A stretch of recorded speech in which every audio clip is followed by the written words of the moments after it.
Hello, second grade students.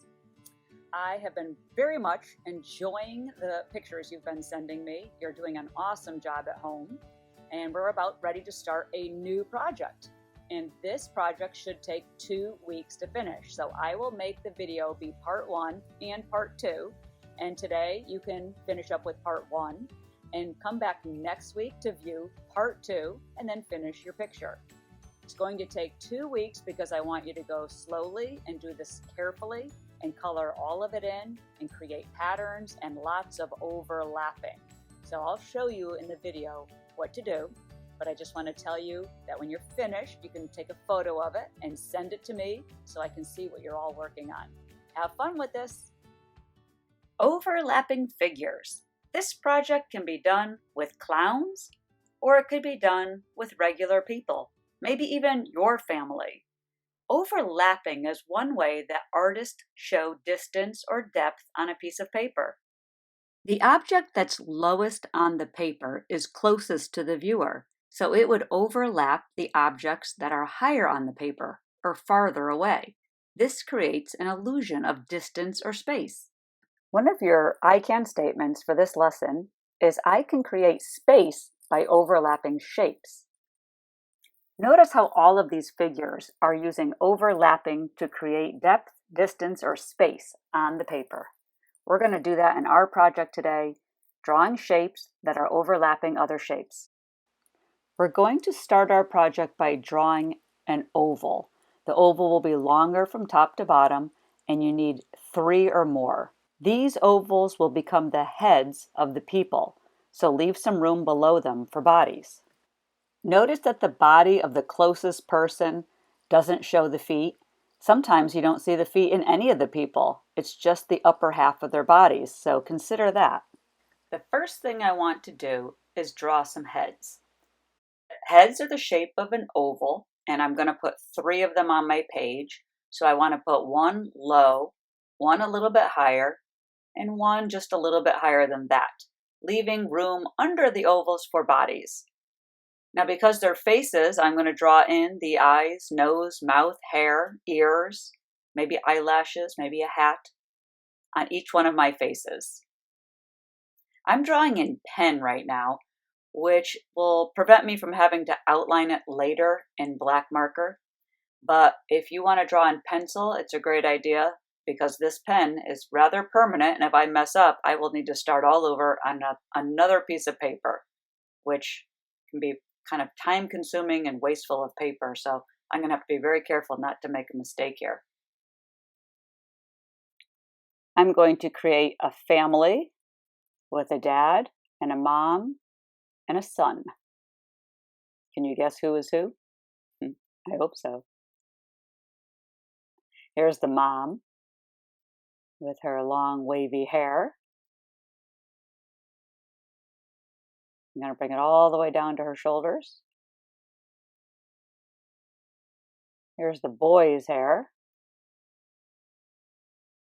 Notice his head is in front of the mother, so it's going to block out a little bit of her hair and some of her body.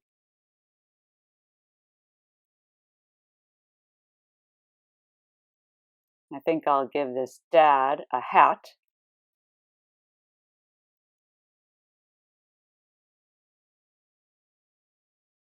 I'm not sure I like that hat. Some hair.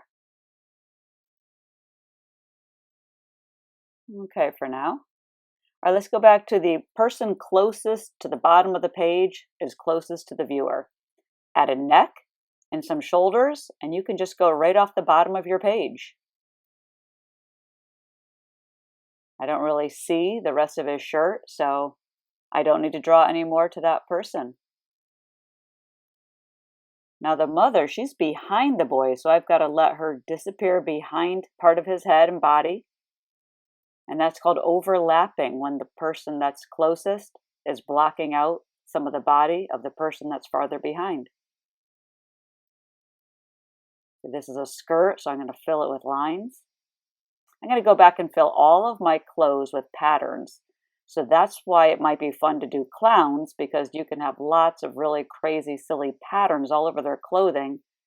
Whereas with people, it might not look so normal if you do it too much patterns.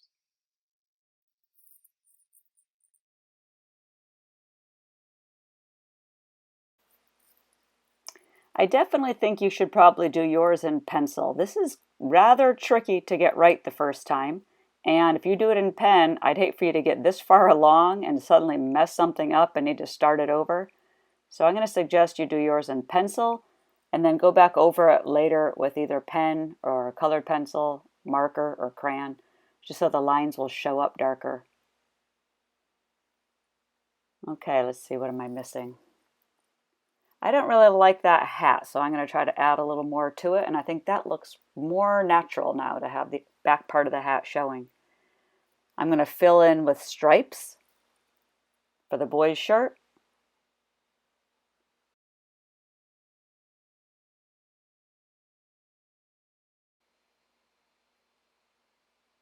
I'll add a pocket to those pants.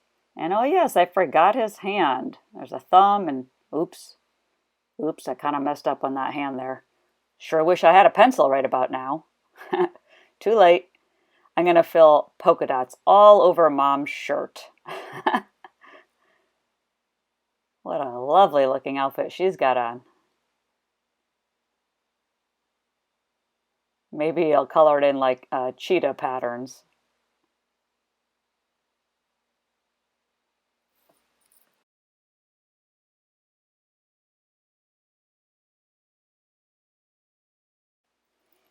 I feel like the dad looks a little plain. Let's put some elbow patches on, some buttons, maybe some stripes here. Shoulder pads. We can color those in. Give him a nice striped shirt underneath. And now he looks pretty cool. This would be a perfect stopping place for today. You've drawn the overlapping shapes and added patterns to their clothing. Let's come back next week and talk about how we can add more to this picture.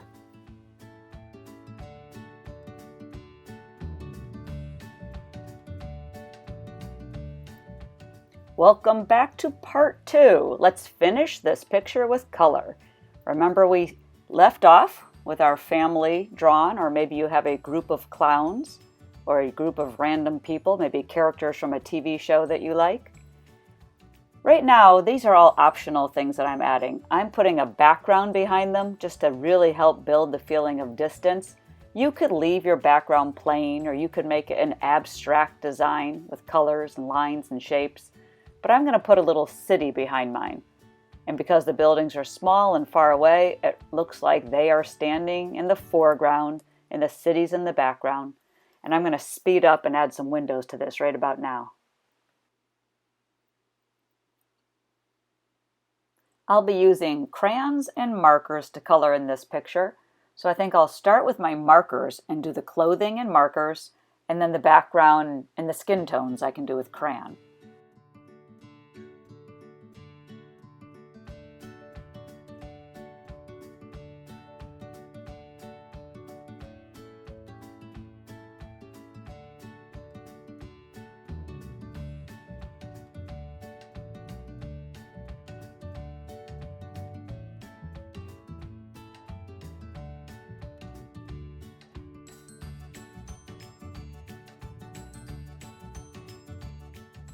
I'm going to switch now to crayon to do the skin tones. If you have a brown crayon or a peach crayon or an orange crayon, you can try experimenting with the amount of pressure you push on the crayon.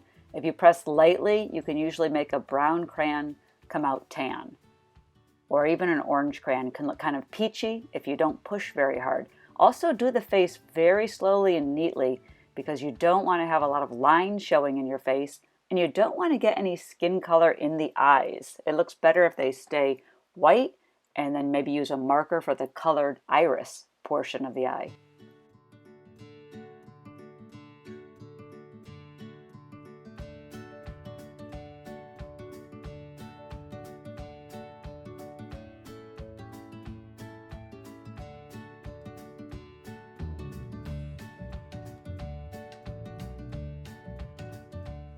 Here's a little trick I use where I press harder when I outline the edge of my shape, and then I use the same crayon to color in lightly in the middle. I'm going to just use a little crayon for my ground too because it looks funny in white. I think I'm done. Now it's your turn to color yours in using crayons, markers, paints, colored pencils, or whatever you have at home, and then take a picture of it and share it with me. Have fun!